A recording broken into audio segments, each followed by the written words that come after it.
Probably setting something. Go online and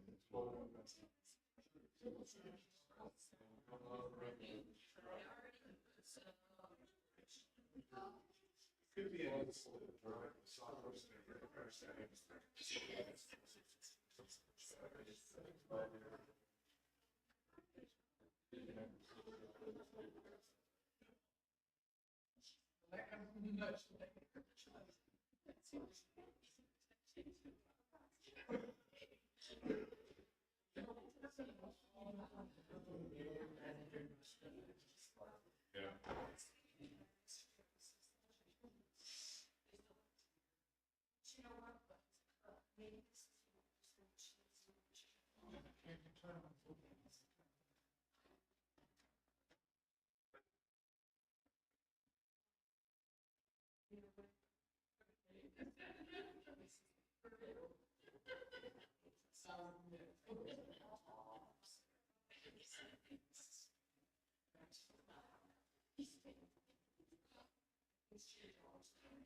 yeah, it says there's a lot of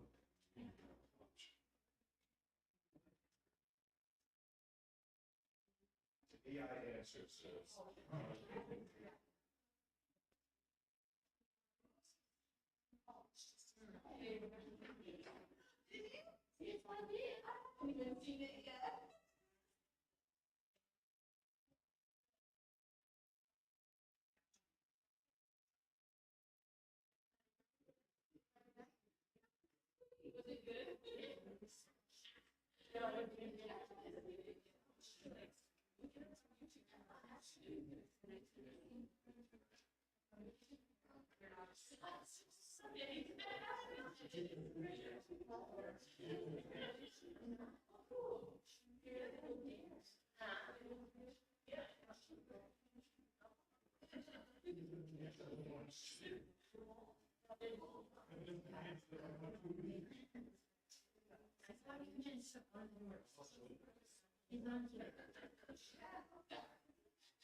Good morning, everyone. So today's on time is actually not my fault this time. I'm going to blame it on technology. Or yeah. For anybody that cares, which I would imagine and understand if you don't, but I, I had to restart the computer 4 times and turn that sucker on 6 times. So I feel better now, whether you care or not. I'm going to believe that you care because that makes me feel better. We should just sleep. I do. I feel a lot better. I appreciate the comment. Half the people are on the phones and don't care anyway. Okay, anywho.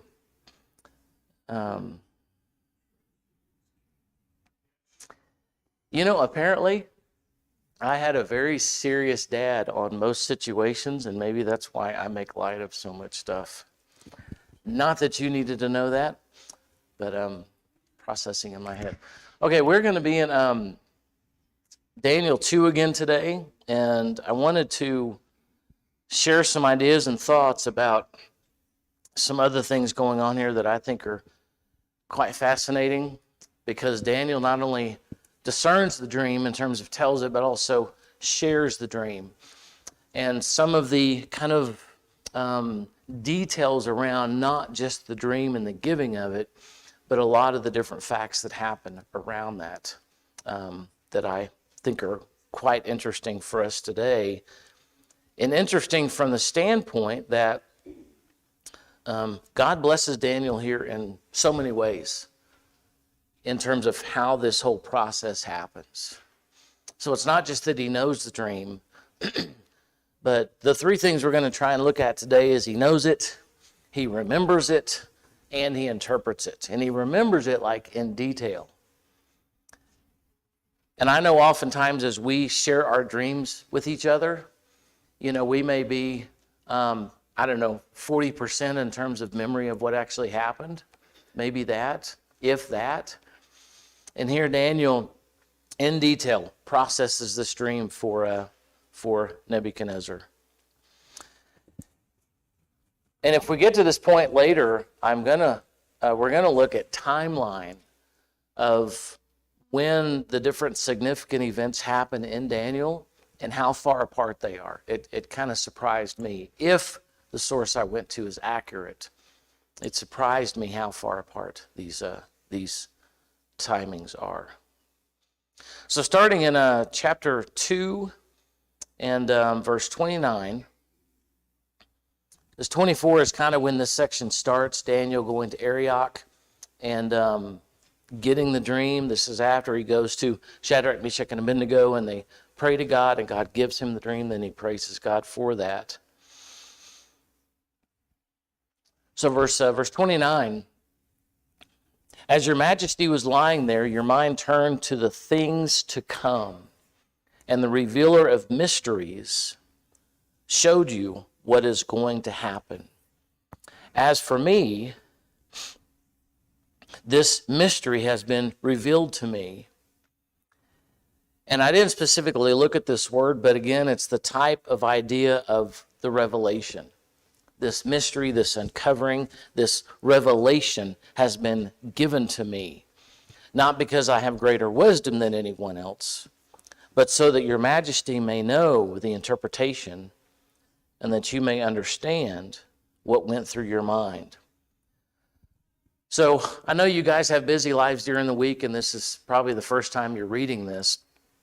But as you hear that, what is something that we learn about Daniel from this statement that he makes to the king? What's that? Big time. Straight up humility. Look, this isn't me. I'm not doing this, but I am here as a representative, messenger, whatever you want to call it. The whole purpose of this is so that you will be able to put flesh on your dream and understand what is happening in your head, in your brain. So Daniel kind of sets up, before all of this goes down, this isn't me. I'm not doing this. And we're going to look in a couple of verses at how he describes God, how he describes his Elohim, or his actually Elah, which is, I believe, singular for Elohim. So verse 31, your majesty looked, and there before you stood a large statue, as enormous, an enormous, dazzling statue, awesome in appearance. And the head of the statue was made of pure gold, its chest and arms of silver, its belly and thighs of bronze, its legs of iron, its feet partly of iron and partly of baked clay. And while you were watching, a rock was cut out, but not by human hands. It struck the statue on its feet of iron and clay and smashed them. Then the iron, the clay, the bronze, the silver, and the gold were all broken to pieces and became like chaff on a threshing floor in the summer. The wind swept them away without leaving a trace, but the rock that struck the statue became a huge mountain and filled the whole earth. Anything about all that strikes you interesting? Not so much the interpretation, but just all of it? Because Daniel's going before this king, and he says, not only am I going to interpret your dream, but I know what you're dreaming. I know what you saw in your dream. And so then he tells him his dream. Does anything strike you about that that's interesting? And if you're able to, try and step out of these shoes that already know this story. No, there's nothing interesting. Daniel told him the dream, and how cool is that? Yes. And for what reason? For what reason would belief come out of this? It's pretty detailed. It's like, this is what you saw. A rock came, it did this, and then these were the different levels of it. And then the wind came through and blew away it like chaff, but there was a rock left. That was your dream, right? Imagine King Nebuchadnezzar's response. I mean, just like stunned. Dude, like every detail. How did you do that? And Daniel's fixing to tell him how he did it. Yeah. Yeah. Yeah. And even before this, I mean, when Daniel first brought the king, first invaded Babylon, and were there with the king, you know, what we see is that the king noticed how. Yeah. Yeah. Yeah. Yes. Even before that, they have a reputation. Yes. That's giving them favor, and they have all this understanding. Yeah. And now this happens, it's just more proof. Right. Right. He's Yeah. going to believe what they tell him. Yeah. Yeah. Yeah. I didn't even mean that fairly seriously. When you hear about it, it makes no sense at all. Yeah. It's Yeah. The big statue, and then the rock comes down, and the statue disappears, the rock goes around. You're going, what? Yeah. Yeah. So, What have you been drinking? What have you been smoking? Yeah. really makes it even more impressive. Yeah.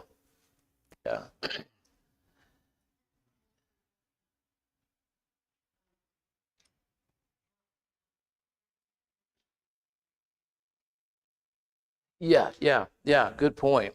I mean, not only did Nebuchadnezzar have this dream, but at the very beginning of all this,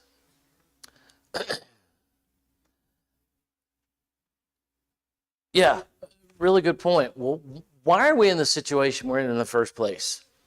What did this dream cause Nebuchadnezzar to do? Chapter 2, verse 1. Troubled him badly. Have you ever had one of those situations in your life happen where the unsolving of it or the lack of solution just kept you up? You couldn't sleep. you were troubled, you were bothered, you couldn't concentrate on anything. And I'm asking that facetiously because I know most likely every one of you have had those situations multiple times in your life. And so, Nebuchadnezzar wants a solution. He wants to find out what's going on. And so when you kind of do a reverse of this story, you go back to chapter 2 and verse 2. So how does he respond to this? Does he just sit in a corner and try and figure it out? He summoned the magicians, the enchanters, the sorcerers, the astrologers. Give me anybody in my kingdom that I pay or that has this ability professed. Get him in here to help me. I had a dream, it troubles me, and I want to know what it means. Tell me what's happening. And because nobody could do this, what was the outcome? He was mad. I'm going to kill everybody.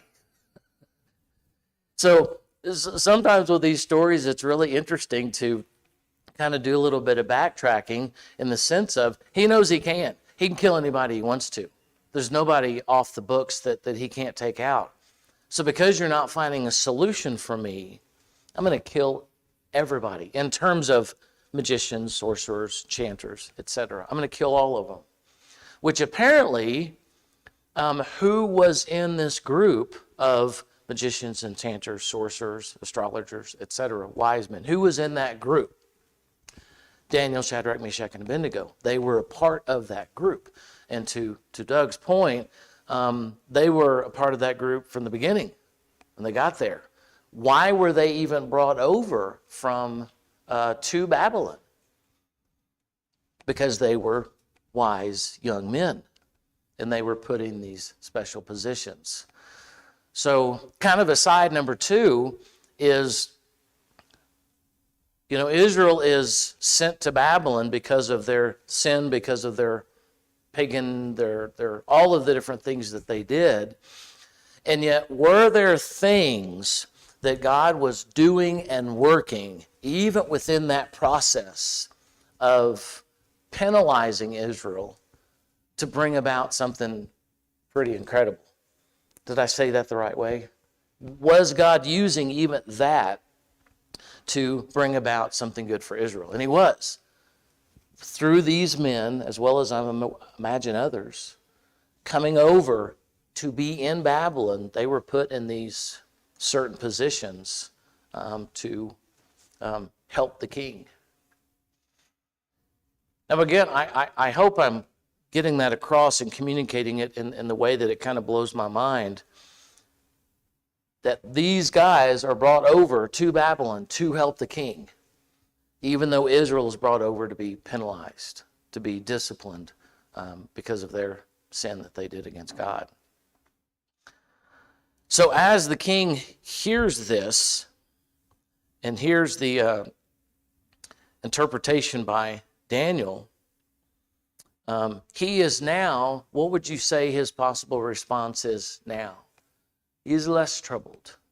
Because now at least there is a guy in front of me that by detail, in the flesh, he literally went through and told me my exact dream. This is what it looks like. As opposed to him telling the dream and then them interpreting it for him. So apparently King Nebuchadnezzar was smart enough to know, look, if I tell you my dream, you can give me any interpretation you want, just to stay employed and to not die. But I want you to tell me my dream. Tell me specifically what it is. So Daniel in verse 29 again, your mind turned to things to come. A revealer of mysteries, a revelation was given to you, showing you what is going to happen. Not what might happen, not, I oftentimes think, and I think it's a fairly well-founded assumption that our dreams today, now I'm not going to argue or fight about this. This is just my thoughts, that we have a lot of unresolved things in our brain, weekly and monthly and otherwise, and our brain tries to kind of subconsciously make sense of it And so have you ever had those dreams before where it's like none of it's connected? It's just like these blocks of things and none of it's connected. And it's like, I had the weirdest dream last night. And you try and every now and then I'm able to put my dreams together and go, oh, okay, that's that. Trying to resolve. Okay, that's that and that's that. Okay, there's the dream. And my brain's trying to process it. So this dream given to King Nebuchadnezzar, and I want to emphasize again, given to him by whom? By God. God gives this king this dream about what no doubt is to come. So verse 36, this was the dream, and now we will interpret it to the king.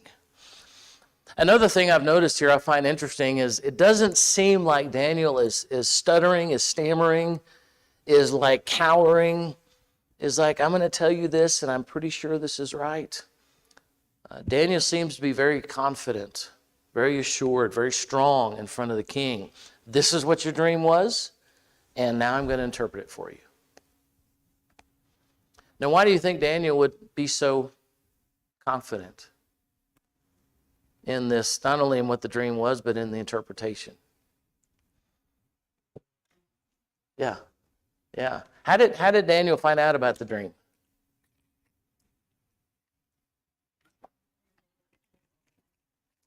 What's? They're going to kill all the wise. Yes. I didn't ask my question the right way. How did specifically Daniel know what the dream was? He had a vision. How interesting is that? Daniel had a vision from God about what the king's vision or dream was about. So, yes. So point number 2 is, how did he get this vision? He asked for it. And in fact, we looked at this a couple of weeks ago. Daniel 2:17, Daniel returned to his house and explained the matter to his friends. How interesting is that? And I know we've already gone over this, but it's still just mind-boggling to me. He goes to these men, and for fear of beating a dead horse, later they're going to be called Shadrach, Meshach, and Abednego. In verse 17, they're called Hananiah, Mishael, and Azariah, maybe because Daniel's going to them as God-fearers, people who do believe in the Yahweh Elohim. And he urged them to plead for mercy from God of heaven concerning this mystery so that we won't die. So, interesting their reasoning for getting this interpretation is we don't want to die. Not necessarily what God is going to bring out of this, but we don't want to die, which is valid. I'm not being negative or negating their intentions there. So during the night, the mystery was revealed to Daniel in a vision. So Daniel got a vision about the king's vision. So it's almost like God duplicated it. This is what I gave to the king. This is what I'm giving to you. This is what you saw, or this is what the king saw. And then when he goes to the king, and I don't know, maybe Daniel had one of those autographic picture memory things. Even if God gave it to me, and then I'm going before this king that could have me killed on the spot, I'm probably not going to remember all of it. I think there was a rock. Let me see. Okay, wait a minute. No, the midsection was, and I'm going to kind of fumble through it because sometimes I struggle focusing and paying attention. But what does Daniel do? What does God enable Daniel to do? Man, spot on. Every single part of it is just exactly as the king saw it and as the king remembered it. So not only does he know it, but he remembers exactly what this dream was. So verse 36, this was the dream, and now we will interpret it to the king. Your Majesty, you are King of Kings. What does he do there? Majesty, you are King of kings. What is Daniel doing there for and toward King Nebuchadnezzar? And I don't think he's doing it to fluff him up. Showing him respect, because he is. He's king.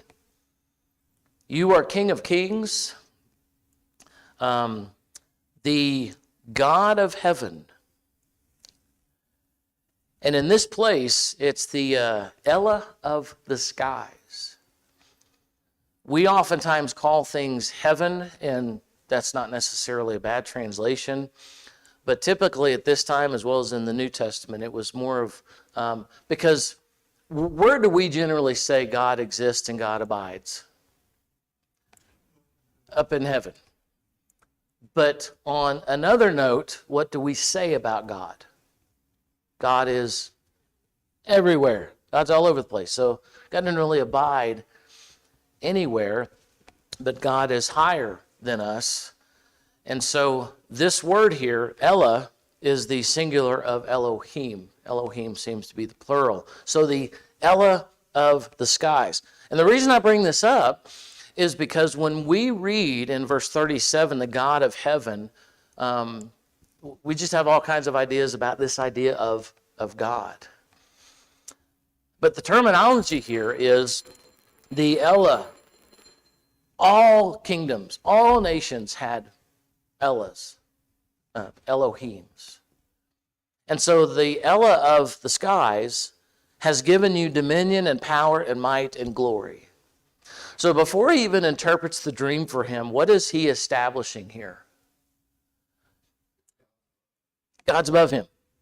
And in fact, the God that Daniel is ascribing to, Daniel's Ella of the skies, he is the one that has placed you where you are. Now, generally, someone like the king of Babylon, pharaohs, how do they view themselves? They are deity and placed there possibly by their deities. So the Ella of the skies has given you dominion and power and might and glory. Aside number 3 here, where else have we heard that specific phrase? Maybe not that specific one. Dominion, power, might, and glory. Referring to, specifically referring in the New Testament to Jesus. Yeah, how interesting is that? So, and in fact, in Matthew 28, when Jesus says all authority, and we might fill in dominion, power, might, and glory has been given to me on the earth. In your hands he has placed all mankind and the beasts of the fields and the birds of the air. So who else was given dominion over mankind and the beasts of the fields, the birds of the air? Very early in our biblical story. Genesis chapter 2, I think it is. Adam and Eve were given dominion over the beasts of the fields, the birds of the air. Wherever they live, he has made you ruler over them. You are the head of gold. After you, another kingdom will arise inferior to yours. Next, a third kingdom.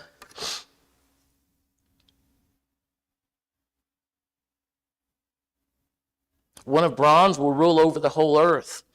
Finally, there will be a fourth kingdom, strong as iron, for iron breaks and smashes everything. And as iron breaks things to pieces, so it will crush and break all the others. Just as you saw that the feet and the toes were partly of baked clay and partly of iron, so this will be a divided kingdom.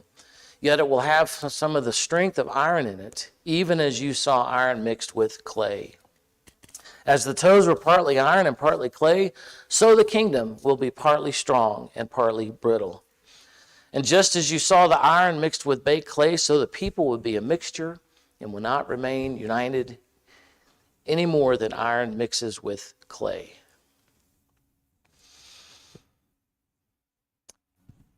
Now, another point here to be made, and I know this is really hard to do. It's like, when you watch a movie 10 or 15 times.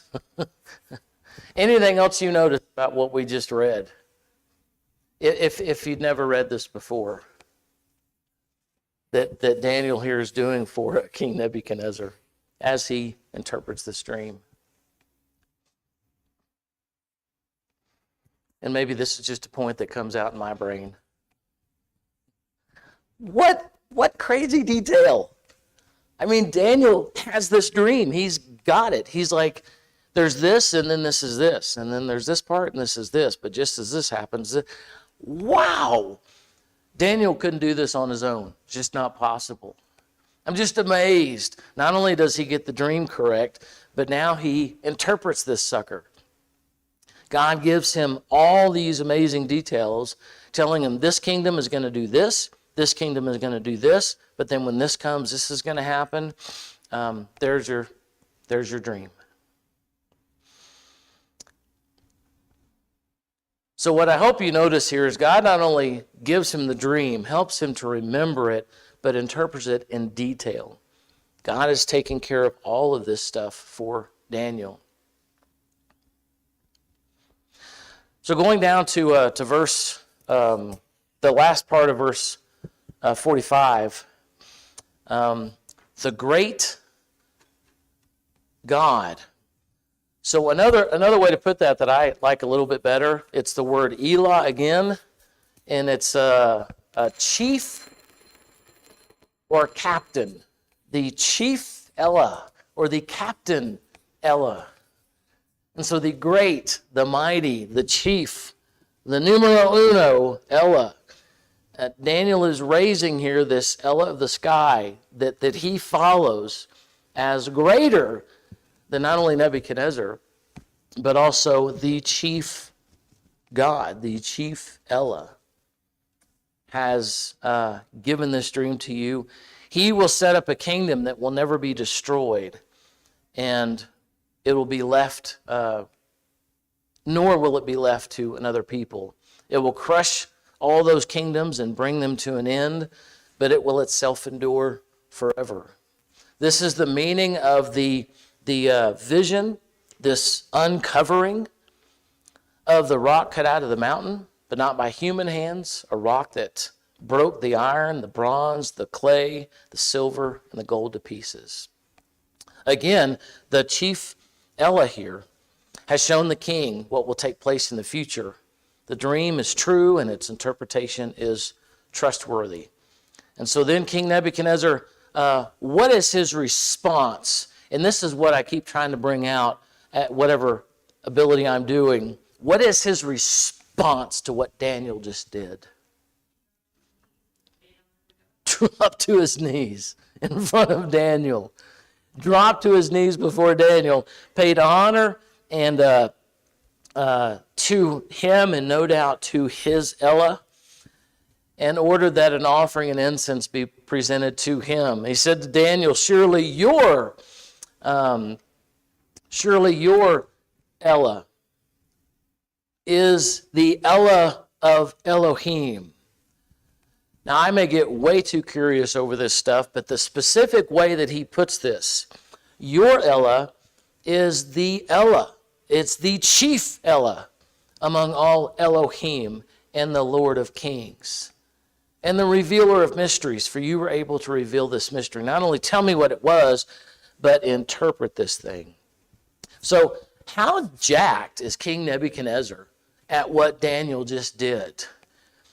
Daniel is placed in a high position, lavished with many gifts. He made him rule over the entire province of Babylon, placed him in charge of all its wise men.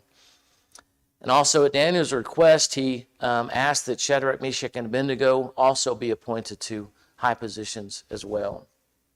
So even though Israel is being punished by God for their lifestyle, brought to Babylon, much like Joseph in Egypt, now God has provided a path through Daniel's confidence in him that now Daniel is in the highest position in the province. And Daniel doesn't push this on the king. He doesn't shove it on him. He just simply says, hey, none of this is me, just like Joseph said, but my Elah of the skies has given this to me. Not only the dream itself, but the interpretation.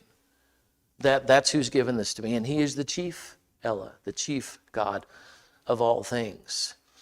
And so King Nebuchadnezzar, king of the whole land, the most powerful guy that there is, fell prostrate in front of Daniel. He honored Daniel because of what God enabled him to be able to do. And as a result, God places one of his men in the highest position in Babylon. And yeah. The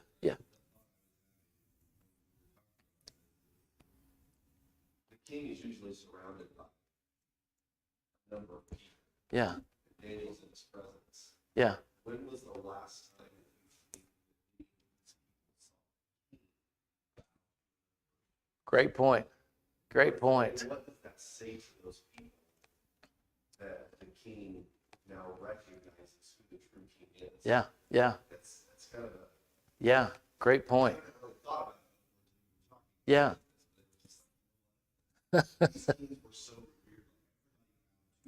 Yeah. And never saw the king bowing. To somebody else. Because they're not seeing him bowing to Daniel's Ella. He's bowing to Daniel. Yeah. Great point. Yeah. Yes, I think so. I think he's honoring just what's in front of him and what just happened. Yeah. Because Daniel keeps reminding him of that. You know, this is my Ella, my God did this for me. And in fact, if you remember, where did that start? The great God, you know, the chief Ella, which is my Ella, he has given this all to me. Yeah, the power, yeah. Because who could get in someone's mind and not only know the dream, but also interpret it with that detail? That's insane. Yeah. Yeah.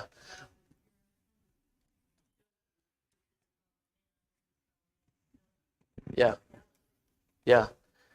And that's also why I tried to bring up that something bad, Israel going to Babylon, and how terrible that was, no doubt deserved by Israel.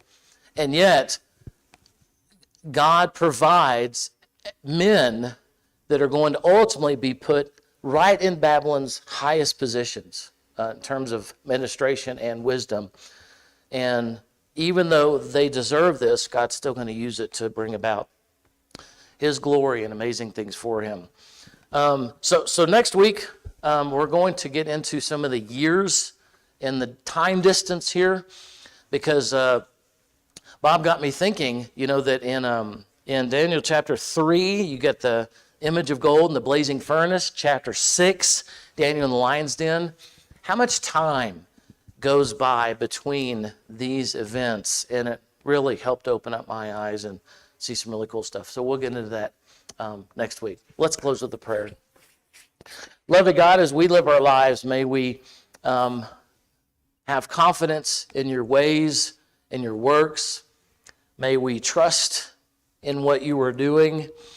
And may we try and see life through your perspective and your vantage point instead of being so fixed on what's happening in our lives. May we live like Daniel and trust you and honor you in all the things that you're doing. And we pray this in the great name of Jesus. Amen.